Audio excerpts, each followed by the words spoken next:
Boss TV Kannada, ನಾನು ಸೀಮಾ ಬಂಗಾರಪ್ಪ. ಸಂಪುಟ ವಿಸ್ತರಣೆಯೇ ರಾಜ್ಯ ಕಾಂಗ್ರೆಸ್ ಪಕ್ಷದಲ್ಲೀಗ ಮಾಡು ಇಲ್ಲವೇ ಮಡಿ ಹೋರಾಟ ಎಂಬಂತಾಗಿದೆ. ಮುಖ್ಯಮಂತ್ರಿ ಡಿಕೆ ಶಿವಕುಮಾರ್ ಅವರ ನಿದ್ದೆ ಕದ್ದಿದೆ. ಇದಕ್ಕೆ ಕಾರಣ ಡಿಕೆಶಿ ಮತ್ತು ಸಿದ್ದರಾಮಯ್ಯ ಕೂಡಿ ತಯಾರಿಸಿದ ಪಟ್ಟಿಗೆ ರಾಹುಲ್ ಗಾಂಧಿ ನೋ ಎಂದಿರೋದು. ಸಂಪುಟ ವಿಸ್ತರಣೆಗೆ ಅನುಮತಿ ಪಡೆಯಲು ಗುರುವಾರ ದಂಡು ದಾಳಿ ಕಟ್ಟಿಕೊಂಡು ನವದೆಹಲಿಗೆ ದಾಂಗುಂಡಿ ಇಟ್ಟಿದ್ದ ಡಿಕೆ ಮತ್ತು ಸಿದ್ದು ಜೋಡಿಗೆ ನಿರಾಸೆಯಾಗಿದೆ. ಮಲ್ಲಿಕಾರ್ಜುನ ಖರ್ಗೆ ಅವರ ಅನುಪಸ್ಥಿತಿಯಲ್ಲಿ ಅಂತಿಮ ಮಾತುಕತೆ ನಡೆದಿಲ್ಲವಾದರೂ ಔಪಚಾರಿಕ ಚರ್ಚೆ ವೇಳೆ ರಾಜ್ಯ ನಾಯಕರು ತಯಾರಿಸಿದ ಪಟ್ಟಿ ಕೇಳಿ ಪಡೆದಂತಹ ರಾಹುಲ್ ಅದನ್ನ ನೋಡಿ ತೀವ್ರ ಆಕ್ಷೇಪ ವ್ಯಕ್ತಪಡಿಸಿದ್ರಂತೆ. ಈ ಪಟ್ಟಿ ನೋಡಿದ್ರೆ ಸಿದ್ದರಾಮಯ್ಯ ಸಚಿವ ಸಂಪುಟವೇ ಮತ್ತೆ ಪ್ರತ್ಯಕ್ಷವಾದಂತೆ ಕಾಣ್ತಾ ಇದೆ. ಈ ಪಟ್ಟಿಗೆ ಒಪ್ಪಿಗೆ ಇಲ್ಲ, ಬೇರೆ ಪಟ್ಟಿಯೊಂದಿಗೆ ಬನ್ನಿ. ಆ ಪಟ್ಟಿಯಲ್ಲಿ ಕನಿಷ್ಠ 15ರಿಂದ 16 ಮಂದಿ ಹೊಸಬರು ಇರಬೇಕು. ಸಂಪುಟದ ಸರಾಸರಿ ವಯಸ್ಸು 55 ವರ್ಷ ದಾಟಬಾರದು. ಅರ್ಥಾತ್ ಯುವ ಸಂಪುಟ ರಚನೆಯಾಗಬೇಕು ಅಂತ ಹೇಳಿ ತಾಕೀತು ಮಾಡಿದ್ರಂತೆ. ರಾಹುಲ್ ಗಾಂಧಿಯವರ ಈ ಮಾತಿಗೆ ಡಿಕೆ ಶಿವಕುಮಾರ್ ಹೌಹಾರಿದ್ರೆ ಸಿದ್ದರಾಮಯ್ಯ ಶಾಂತಚಿತ್ತರಾಗಿ ಕುಳಿತಿದ್ರಂತೆ.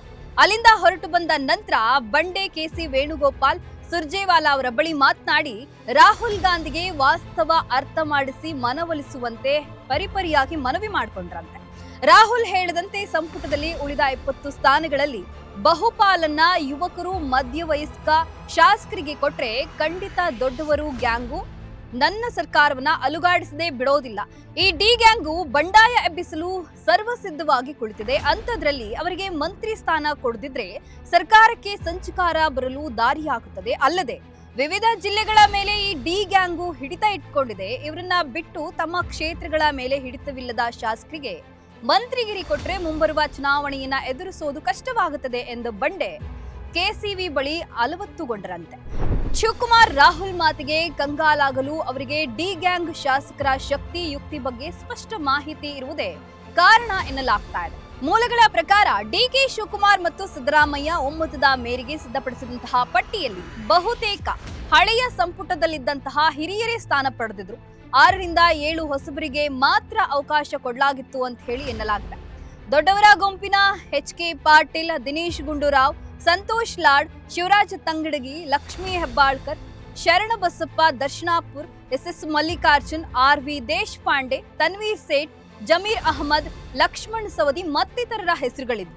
ಹೊಸಬರ ಕೋಟಾದಲ್ಲಿ BK ಹರಿಪ್ರಸಾದ್, HC ಬಾಲಕೃಷ್ಣ, ಶರತ್ ಬಚ್ಚೇಗೌಡ, ಅಶೋಕ್ ಪಟ್ಟಣ್, ಚಳ್ಳಕೆರೆ ರಘುಮೂರ್ತಿ, ರಮೇಶ್ ಬಂಡಿಸಿದ್ದೇಗೌಡ, ಅಪ್ಪಾಜಿ ನಾಡಗೌಡ, ಪರಿಷತ್ ಸದಸ್ಯೆ ಆರತಿ ಕೃಷ್ಣ, ಸಂಗಮೇಶ್ ಮತ್ತಿತರರ ಹೆಸರುಗಳಿದ್ವು ಅಂತ ಹೇಳಲಾಗ್ತಾ ಇದೆ. ಈ ಪಟ್ಟಿಯನ್ನ ಒಪ್ಪದ ರಾಹುಲ್ ಹೊಸ ಪಟ್ಟಿಯೊಂದಿಗೆ ಬರಲು ಸೂಚಿಸಿರುವುದು ಡಿಕೆಶಿಗೆ ನುಂಗಲಾರದ ತುತ್ತಾಗಿದೆ. ಹಳಬರನ್ನ ಕೈಬಿಟ್ರೆ ಅವರು ಸುಮ್ಮನೆ ಕೂರುವ ಆಸಾಮಿಗಳಲ್ಲ, ಬಂಡಾಯದ ಬೆಂಕಿ ಹಚ್ಚಿ ಅದಕ್ಕೆ ತುಪ್ಪ ಸುರಿಯುತ್ತಾ ಕೂರುತ್ತಾರೆ ಅನ್ನುವಂತಹ ಆತಂಕ ಡಿಕೆ ಶಿವಕುಮಾರ್ ಅವರದಾಗಿದೆ. ಸಂಪುಟದಲ್ಲಿ ಖಾಲಿ ಉಳಿದಿರುವುದೇ 20 ಸ್ಥಾನ. ಈ 20 ಸ್ಥಾನಗಳಿಗೆ 80 ಶಾಸಕರು ರೇಸ್ನಲ್ಲಿದ್ದಾರೆ. ಅದರಲ್ಲಿ ಹಿರಿಯ ಶಾಸಕರೇ 45ಕ್ಕೂ ಹೆಚ್ಚು ಮಂದಿ ಇದ್ದಾರೆ. ಡಿಕೆಶಿ ಮತ್ತು ಸಿದ್ದರಾಮಯ್ಯ ದೆಹಲಿಗೆ ಹಾರುತ್ತಲೇ 70ರಿಂದ 80 ಶಾಸಕರು ಅವರ ಹಿಂದೆಯೇ ಅಲ್ಲಿಗೆ ತಲುಪಿದ್ದು ಪೈಪೋಟಿ ಎಷ್ಟಿದೆ ಎಂಬುದಕ್ಕೆ ಸಾಕ್ಷಿಯಾಗಿದೆ. ಹೀಗಿರುವಾಗ ಹೊಸಬರನ್ನ ಮಂತ್ರಿ ಸ್ಥಾನದಿಂದ ಬಿಟ್ಟರೆ ಅವರನ್ನ ಮ್ಯಾನೇಜ್ ಮಾಡೋದು ಸುಲಭ. ಆದ್ರೆ ದೊಡ್ಡವರನ್ನ ಅರ್ಥಾತ್ ಡಿ ಗ್ಯಾಂಗ್ ಅನ್ನ ದೂರ ಇಟ್ರೆ ಅಪಾಯಕ್ಕೆ ಆಹ್ವಾನ ಮಾಡಿಕೊಟ್ಟಂತೆ ಎನ್ನುವುದನ್ನ ರಾಹುಲ್ ಗಾಂಧಿಗೆ ಮನದಟ್ಟು ಮಾಡಲು ಡಿಕೆಶಿ ಹೆಣಗಾಡ್ತಿದ್ದಾರೆ.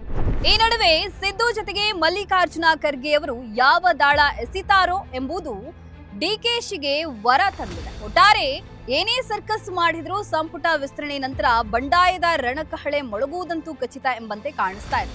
ಡಿಕೆಶಿ ಹೇಗೆ ಬಂಡಾಯ ತಡೆಯುತ್ತಾರೋ ಅನ್ನೋದನ್ನ ಕಾದ್ ನೋಡ್ಬೇಕಾಗಿದೆ. ಇದಾಗಿತ್ತು ಹೊತ್ತಿನ ರಾಜಕೀಯ ವಿಶೇಷ. ಮತ್ತೊಂದು ವರದಿ ಜೊತೆ ಮತ್ತೆ ಸಿಗ್ತೀನಿ. ನಮಸ್ಕಾರ. ಲೇಟೆಸ್ಟ್ ಹಾಗೂ ಇಂಟ್ರೆಸ್ಟಿಂಗ್ ಸುದ್ದಿಗಳಿಗಾಗಿ ಬಾಸ್ ಟಿವಿ ಕನ್ನಡ ಚಾನೆಲ್ನ ಸಬ್ಸ್ಕ್ರೈಬ್ ಮಾಡಿ. ಹಾಗೆಯೇ ಬೆಲ್ ಐಕಾನ್ ಪ್ರೆಸ್ ಮಾಡಿ. ಇದರ ಜೊತೆಗೆ ಫೇಸ್ಬುಕ್, ಇನ್ಸ್ಟಾಗ್ರಾಮ್, ಎಕ್ಸ್ ನಲ್ಲೂ ಮಿಸ್ ಮಾಡದೆ ಫಾಲೋ ಮಾಡಿ.